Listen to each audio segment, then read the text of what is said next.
Want to know how to set up OBS from start? Like going to the download page on OBS's website, clicking the download version you need, such as Mac or Windows 32 or 64-bit, and choosing the download folder you want it to go to?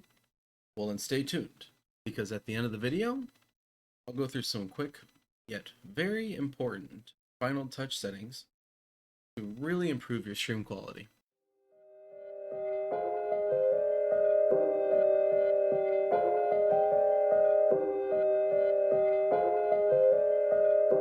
So in case you didn't know, I'm a streamer over at Twitch, over and out, link in the description, and today I'm going to be keeping it simple. The basics, how to easily adjust them, and fine-tune them, and then later on, that little bit more that I know you're waiting for. So after you download OBS, the first thing you're going to want to do is you're going to want to download the OBS Websocket. Link is in the description of that, and there's a couple more that you may need as we go. But this part is simple. All you have to do is install the installer, which is what I would recommend. It's the easiest way to go without messing with files or anything like that. Just use the installer, you'll be good to go. And then connect it, and you are done. Next thing you're going to want to do is you're going to add your scenes. You know, you want to have your viewers be able to see something. This part's pretty simple, actually. Even if I wanted to, I could not make this complex. All I have to do is go over to the scenes section, click the plus, give the scene a name, and you're done. I mean, what else did you expect? You made a scene. That's what you wanted, right? Anyway, let's go. So the next thing you want to do is add a source inside of that scene you just created.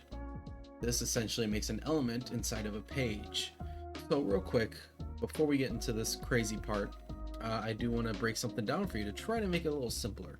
Think of your stream or your content that you're creating as a book. And the scene is a page in that book, and a source is a paragraph in the book. And then the filters are the words in that paragraph.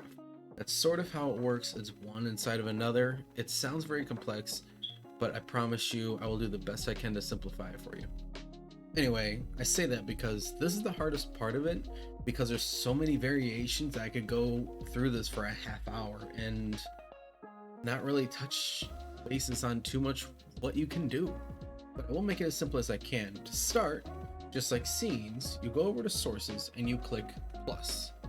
For now, all you'll do is add a new one. Later on, you'll have the option to add an existing one because you'll have existing sources. From there, you're going to want to go through the settings of each of them sources. They all vary depending on what it is, whether it's a media source, an image, a game capture, a webcam, an audio source. They're all very different. Quick bonus tip, you can actually add a scene as a source. Not a lot of people know that. Next thing I want to talk about while I'm on sources is source layering. And what I mean is the order that you have your sources laid in. From top to bottom is exactly how they'll display. Think of it as a burger. You have the bun on the bottom, you have the patty, you have the cheese, you have whatever your toppings are, you can name them yourself, and then the top bun. Hope unless you're an insane person. So think of the layering as that burger. The top bun is the top thing on the list. It's the first thing you see. It's covering everything else. And then the toppings, that's covering the cheese, the patty, and the bottom bun. The cheese is covering the patty and the bun. The patty is covering the bun. And the bottom bun is covering nothing. In short, that's pretty much what it is. So to show you an example, what I'm going to do right now is I'm going to add two different sources. I'm going to layer one on top of the other, and I'm going to move it over on top of the one that's layered under it, and you'll see that it covers the one below it.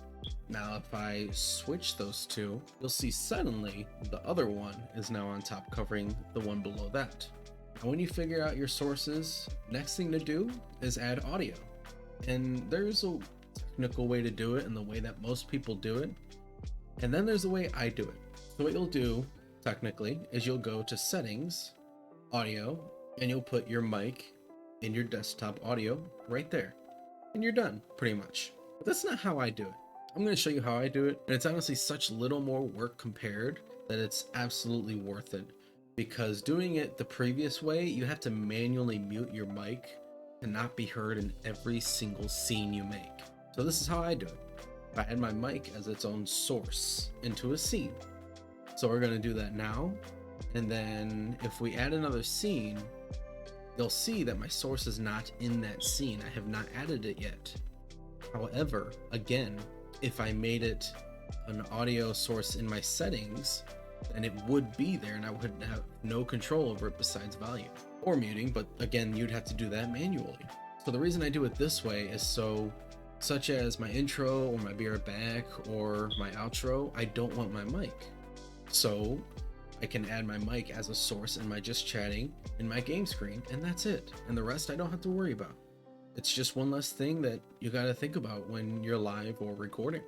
Hopping back to the source part, I'm going to go back to the other scene and I'm going to add my mic to the first source, and you'll see that I can add it as an existing one because I've already previously made it in another scene.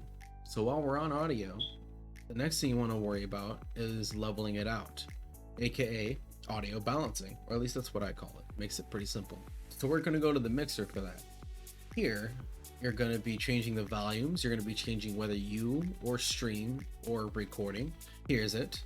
One more thing you can do is if you right click inside the mixer, you can hide a source.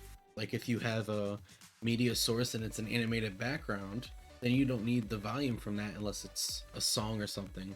I think the best thing you could do is to record yourself with whatever audio you plan on using. So have a game open if you're using that, have music playing if you're using that, and have those playing while you record. And then when you're done recording, play back that recording, see what it sounds like, make adjustments from there. And you can keep doing this until you have your audio fully balanced. Now, one more thing about this is I actually use a program called Voicemeeter Banana. It's a free software that separates your audio, and it's been wonderful. I can set music to a very specific channel. I can set game to a specific channel. I can set Discord to a specific channel. Maybe a video on that? Let me know, guys. Now onto that mic source that we added earlier. From there, we can add a filter to that source, as I mentioned earlier. All we're going to do is we're going to right click that source, filters, and depending on what source it is, there's either 1 or 2 boxes for filters. So what you're going to do is you're going to click plus, a little menu will pop up for the selections of filters you can use, and you'll select it and adjust it from there. All filters are different. It's kind of hard to give you a general census of what a filter is. In short, just read it and see what it does. Most of it's self-explanatory. You just got to read a little bit. However, for now, what I can do is walk you through this mic one, because that's a big one. What I do is I add a noise gate. Now, I can't tell you what settings to use, but I can tell you that you probably should add a noise gate, because as you see right now, my audio, whether I'm talking or not, it has some kind of audio coming into it. What we want to do is we want to add a noise gate, so anything below a certain threshold, such as me not talking, my mic sort of cuts out, at least to OBS. The open threshold tells OBS to go ahead and receive this audio, and the closed threshold tells it when to stop listening. Everything below is pretty much delays because it's not going to immediately do it. I don't mess with these, they're fine. The big ones is the open and close. You're gonna have to play with this yourself, take some time on it to figure out what works for you. It depends on your mic distance, your type of mic, your volume. It depends on a lot of things. Now the second one I would highly suggest adding is suppression. Now there's 2 versions. There's a lower CPU usage and there's a higher. I use the higher because I can handle it. You can use whichever one you feel that your computer can handle. The third one will be a compressor. What that does is brings your lower, granted yes, we have a noise gate, but anything that's within that noise gate too low to be comfortable, that compressor will bring that audio slightly up with the rest. And the high volumes, it'll bring that high volume slightly down to the rest. For now, that's about it for the mic filters. That's a good start, to be honest. One way you can actually test a filter is kind of neat. You can record yourself again with no filters. I would do no filters. When you're done recording, add it as a media source in its own scene. In those settings, you can check the loop box and let it loop. It's going to feel weird hearing yourself over and over, but what you can do from there, go to the filters page, and you can add and mess with filters there without any worry. If you mess it up, you just start over. On that, it's not a big deal because it's not something you're actually going to use. But I do this to test my filters on my mic to see how it sounds. Then when you're done setting the filters you want, all you have to do is right click, go up a little higher, copy filters, go to the source you want to go to, right click and paste filters. Done. So one big thing about streaming is picking what kind of bot you want to use for yourself. I'm not talking about the terrible Twitch bots. That's a whole different story. I'm talking about the bots that you use for replies and commands and all that stuff. So what I would do if you want to learn about that is just subscribe to the channel. You'll get notified when that comes out. And if this video helped you, please leave a like. It means so much to a small channel like mine. Now, before I get to those final touches about setting up OBS, I do want to let you know that I do have a Discord, and it's a very good place to get or even give help if you're able to. That'd be amazing. But anybody and everybody is more than welcome to join. The link to that is in the description. I also have links in the description for mid-range equipment that I highly recommend. It's that balance between quality and cost. I will also be making a video on that soon. But enough about me. Let's get to finishing OBS. Now, in the final touches, what you're going to want to do is you're going to want to head to settings, then video. For base resolution, you're going to want to select your resolution that you play on. Now, for output, you're going to want to either set your resolution or lower. You would want to set lower if you want to save usage on your computer. The downscale filter, in short, is pure encoding power. This will be a big load on your computer the higher you go. The less samples you have, the lower the quality, but the lower usage on your computer. And then the FPS, kind of obvious, you just pick your FPS that you want to stream at. Next is audio. Don't touch it. Next, output. This is where the magic happens. Here, you'll select your encoder, which means in short what you'll be using in your hardware to render, meaning your GPU or your CPU. There are three options: X264, NVENC, and NVENC New. X64, in short, means that it'll be using your CPU purely for encoding the stream.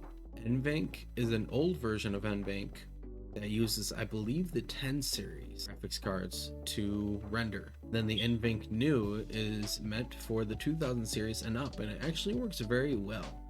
If you have an NVIDIA graphics card, I would highly recommend trying this out first before X264. After that, you'll see a rescale output option there. Leave that be, since we did that in video. Now this rate control, I would leave it at CBR. I've never touched it, and it's been fine. So how about we just leave that be? Bitrate. This one's a bit confusing, so I'm just gonna put this up. It's Twitch's recommendation for each standard resolution and FPS. If you do want a video purely on bitrate though, let me know in the comments. Now the next part is even more complex actually, because it actually depends on whether you're using NVENC or New, or X264, because these change between the two. But I use the NVENC, so these are my settings. I leave my preset on quality because I can handle it. My computer can almost handle 1080, so I'm sure it can handle 720 fine with good quality. So that's why I chose that. And I have my profile on high because in case my computer hits pretty much max load, it'll worry more about rendering on OBS rather than my game, because that's what the profile is. If you look at the options, that's pretty much the priority. Is OBS important or is it not? Or is it equal?